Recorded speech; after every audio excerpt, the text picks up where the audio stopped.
नमस्कार दोस्तों, स्वागत है आप सभी का एक बार फिर से। दोस्तों, सच्ची श्रद्धा से कमेंट्स में ज़रूर लिखें हर हर महादेव।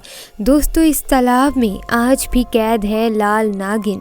तालाब से आवाज़ देकर लोगों को पास बुलाती है ये लाल नागिन। कहते हैं जिसने भी लाल नागिन को देख लिया फिर वो कभी बोल नहीं पाता। यूपी के श्रीपुरा गांव में 352 साल से लाल नागिन एक तालाब में अपने आशिक के साथ कैद है।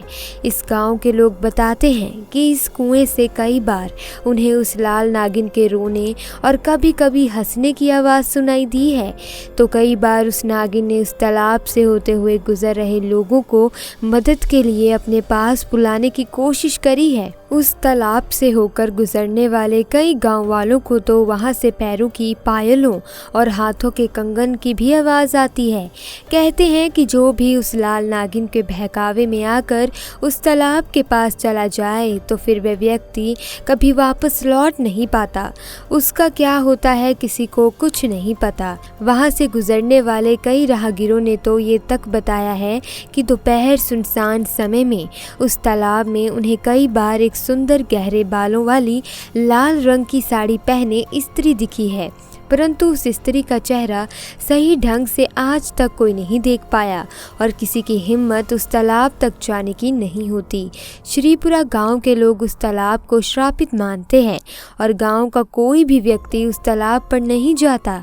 दोस्तों, दरअसल उस तालाब और लाल नागिन से जुड़ी एक बेहद ही दुख भरी दास्तान है, जिसके कारण ही वे लाल नागिन उस तालाब में आज भी करीब 352 साल से कैद है। इस गांव के बड़े बुजुर्ग बताते हैं कि ये बात करीब कई साल पहले की है, जब गांव में सुंदरी नाम की एक लड़की अपने माँ बाप के साथ रहा करती थी और उसके 2 बड़े भाई भी थे।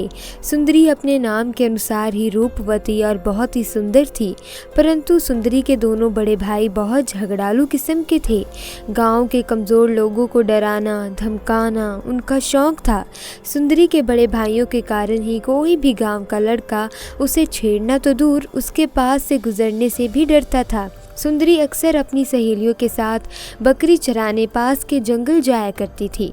उसी जंगल में एक दिव्य नाग वास करता था। उसके पास मायावती शक्तियाँ थी, जिसके दम पर वो नाग से मनुष्य बन जाता था। एक दिन उस नाग ने जंगल में कुछ लड़कियों की बहुत ज़ोर से हंसने की आवाज़ सुनी तो उसका ध्यान उन आवाज़ों की तरफ गया। जैसे ही नाग ने उन लड़कियों के बीच सुंदरी को देखा तो वो सुंदरी के चेहरे को देख उस पर मोहित हो गया। उसे उसी समय सुंदरी से प्यार हो गया था।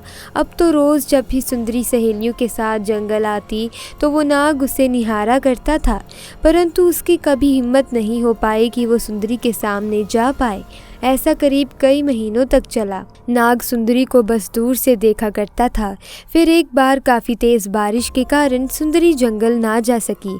1 हफ्ते तक लगातार बारिश के कारण वे नाग सुंदरी को देख नहीं पाया था, जिस कारण वे बहुत दुखी था। भारी बारिश के कारण जंगल से होकर गुजरने वाली नदी भी पानी से काफ़ी भर चुकी थी।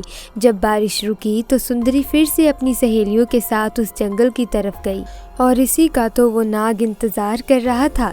सुंदरी का चेहरा देख वे नाग खुशी से फूले नहीं समा रहा था। बारिश के कारण जंगल के रास्ते में कई जगह काई जम गई थी। सुंदरी घूमते घूमते अपनी सहेलियों से थोड़ा दूर नदी के पास चली गई कि तभी अचानक सुंदरी का पैर खराब रास्ते के कारण फिसलता है और वे खुद को संभाल नहीं पाती तथा नदी में गिर जाती है। नदी का बहाव इतना तेज था कि वे तेजी से पानी में डूबती जा रही थी। उसने अपनी सहेलियों को मदद के लिए आवाज़ भी लगाई, परंतु वे काफ़ी दूर थे। अब वो नदी के बहाव के साथ खुद भी बही जा रही थी। वो नाग उसे काफ़ी दूर से देख रहा था। जब उसने सुंदरी को डूबते देखा तो तुरंत मनुष्य रूप से वह उस नदी में कूद पड़ा और तेज़ी से तैरकर सुंदरी को नदी से बाहर निकाल लाया। सुंदरी बहुत डरी हुई थी और रो रही थी। उसने सुंदरी से कहा, डरो मत, अब तुम सुरक्षित हो। सुंदरी ने जब उस लड़के को देखा तो उसका धन्यवाद किया और उसका नाम पूछा। उसने अपना नाम शिवा बताया। सुंदरी बोली, शिवा, अगर तुम ना होते तो आज मैं शायद जिंदा ही ना होती। मुझे समझ नहीं आ रहा कि मैं कैसे तुम्हारा शुक्रिया अदा करूं। इस पर शिवा बोला कि अगर तुम चाहो तो क्या मैं तुम्हारा दोस्त बन सकता हूं। सुंदरी ने शर्माते हुए हाँ कर दी। अब तो वे रोज़ दिन के समय जंगल और गांव के बीच बने तालाब वाली जगह पर अकेले मिला करते। सुंदरी तालाब के पास पहुंचकर जब भी शिवा का नाम लेती वे अचानक उसके सामने आ जाता। दोनों की दोस्ती धीरे धीरे एक नया रूप लेने लगी और सुंदरी को भी शिवा से प्यार हो गया। एक दिन शिवा ने अपने इच्छाधारी नाग होने की सच्चाई भी सुंदरी को बता दी। सुंदरी ये सब जानकर हैरान रह गई, लेकिन वो शिवा से इतना प्यार करने लगी थी कि उसने ये सच्चाई भी स्वीकार कर ली। दोनों जब भी एक दूसरे के साथ होते तो समय कब बीत जाता पता ही नहीं लगता। परंतु एक दिन गांव के ही किसी लड़के ने उन दोनों को एक साथ देख लिया और ये बात सुंदरी के भाइयों को बता दी, जिसे सुन दोनों भाई गुस्से में आग बबूला हो उठे और दोनों कुछ लड़कों के साथ उस तालाब की ओर चले गए जहां सुंदरी और शिवा थे। वहां पहुंचकर शिवा और सुंदरी को एक साथ देखकर सुंदरी के भाई बहुत ही गुस्से में आ गए और डंडे से जोरदार प्रहार शिवा के सर पर पीछे से किया तो वे उसी समय अचेत होकर जमीन पर लेट गया। सुंदरी ने जब अपने भाइयों को देखा और उसके प्यार शिवा को जमीन पर लेटा पाया तो वे बिलख कर रो पड़ी। अपने भाइयों को रोकने के लिए सुंदरी ने बहुत कोशिश करी, परंतु उसके भाई तो उस समय जल्लाद बन चुके थे। उन्होंने अपनी बहन को कसकर पकड़ लिया और शिवा को तब तक लाठियों से पीटते रहे जब तक वह मर नहीं गया और फिर उसे उसी तालाब में फेंक दिया। सुंदरी को वो पकड़कर घर ले आए और कमरे के अंदर बंद कर दिया और करीब एक हफ्ते के अंदर ही उसकी शादी पास के ही एक धनवान परिवार के लड़के से करा दी गई। शादी वाले दिन सुंदरी को जबरदस्ती तैयार किया गया, उसे लाल जोड़े से सजाया गया, परंतु वे रो रही थी। तभी अचानक उसने देखा कि सभी शादी की तैयारी में जुटे हुए हैं और अचानक से लोगों का ध्यान सुंदरी से चला गया। वह इसी मौके का इंतजार कर रही थी। सुंदरी मकान के पीछे वाली खिड़की से किसी तरह कूदकर उस घर से भाग निकली और उसी तालाब पर जा पहुंची जहां वे शिवा से मिला करती थी।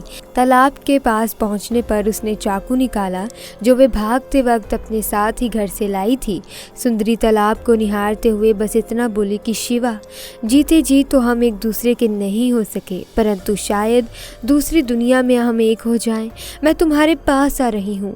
सुंदरी ने इतना कहते ही खुद को चाकू मारा और उसी तालाब में डूबकर मर गई। अपने प्यार के खातिर सुंदरी ने भी अपनी जान उसी तालाब में दे दी।